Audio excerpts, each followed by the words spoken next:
দেখো, এই শাড়িটা তোমরা অনেকবার দেখেছো এবং এই ব্রালেটটাও তোমরা অনেকবার দেখেছো।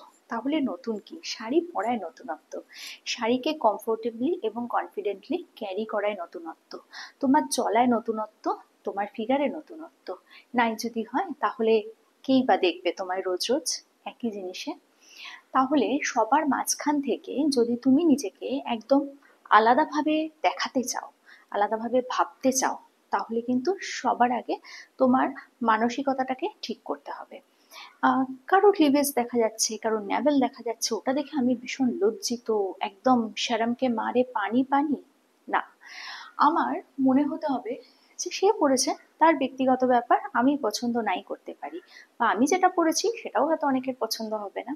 হে guys, good evening and welcome to my channel tips up bag. কেমন আছো তোমরা সবাই? আশা করছি সবাই ভালো আছো, আর তোমাদের ভালোবাসায় আমি তো ভালোই থাকি। সো দেখো, এরকম একটা ব্রালেটের ওপর তোমরা কিন্তু আগেও আমাকে দেখেছো, কিন্তু এই শাড়িটার সাথে পরেছে কিনা এটার কম্বিনেশনে সেটা কিন্তু আমার একেবারেই মনে নেই। তো যাই হোক, এরকম একটা ব্রালেটের উপর আমি কিন্তু এরকম একটা শাড়ি দিয়ে ট্রাই করলাম, আর বেশ ভালো লাগছে। আমার নিজের চোখে তো ভীষণ ভালো লাগছে, তোমাদের কিরম লাগছে সেটা বলবে। সো দেখো, দূর থেকে একবার দেখিয়ে দিই। এই হচ্ছে দূর থেকে একবার, এই হচ্ছে আমার ব্যাক লুক, এবং এটা হচ্ছে আমার ফ্রন্ট লুক। তো আমি আর একটা ভাবে তোমাদের দেখাবো যে কিভাবে পরা যায়। তোমরা যদি চাও যে কোনো অনুষ্ঠান বাড়িতে এটা কিন্তু ফুল স্লিভ ব্লাউজের সাথে বা ভি নেকের ব্লাউজের সাথে অবশ্যই ট্রাই করতে পারো।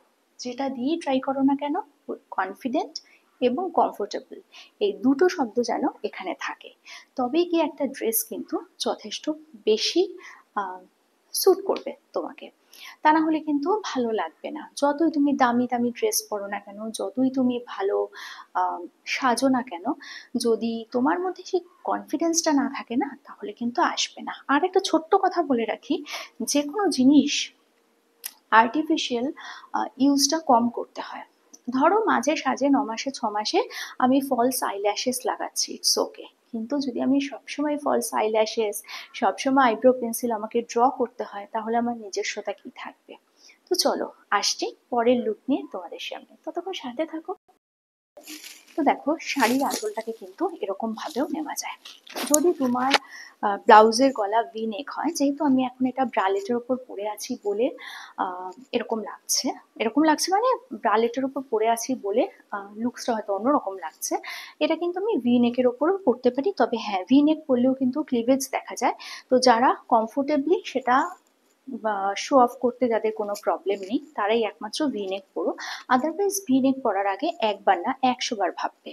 আর মাসাবা কাট তো জানোই সবাই, ওটা নিয়ে নতুন করে কিছু বলবার নেই। তো এরম ভাবে কিন্তু আমি শাড়ির আঁচলটা নিতে পারি, এবং এটাতেও কিন্তু বেশ ভালো লাগে। তবে ওই যে বললাম, যে কোনো জিনিস ক্যারি করতে গেলে দুটো জিনিস মাথায় রাখতে হয়, সেই দুটো জিনিস যদি মাথায় রাখো, অবশ্যই যে কোনো ড্রেসেই ভীষণ ভালো লাগে। তো দেখিয়ে দিই, এই হচ্ছে ব্যাক লুক। ওকে, আসছি পরের লুকটা নিয়ে।